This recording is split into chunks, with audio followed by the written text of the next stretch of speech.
बहनी पीटीआई की 9 मई वाकयात की जुडिशियल इंक्वायरी की दरखास्त समाअत के लिए मंजूर।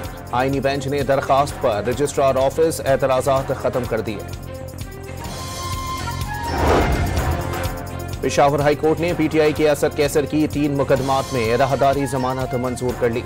रावलपिंडी की इंसदादी दहशतगर्दी अदालत के जज की रुख्सत के बाइस GHQ हमला केस की समाअत बगैर किसी कार्रवाई के मुलतवी।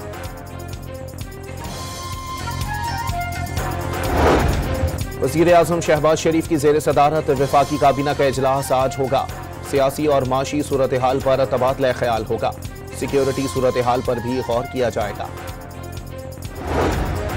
कौमी असम्बली का इजलास आज शाम 5 बजे होगा। 41 निकाती एजेंडा जारी, 9 बिल पेश किए जाएंगे।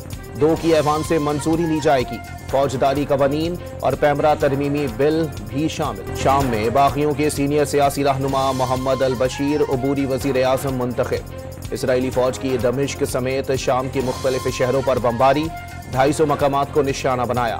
फौजी तनसीबात और एयरपोर्ट को भी टारगेट किया गया।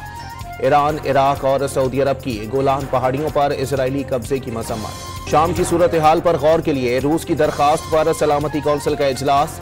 इसराइल ने बफर जोन पर कब्जे से शाम की सलामती को नुकसान पहुंचाया। सऊदी अरब का इंतबाह, गोलान की पहाड़ियों पर इकदामात महदूद और आर्जी हैं, इसराइल का जवाब। और पाकिस्तान स्टॉक मार्केट में नया रिकॉर्ड, 100 इंडेक्स 1,11,000 पॉइंट्स की सतह अबूर कर गया।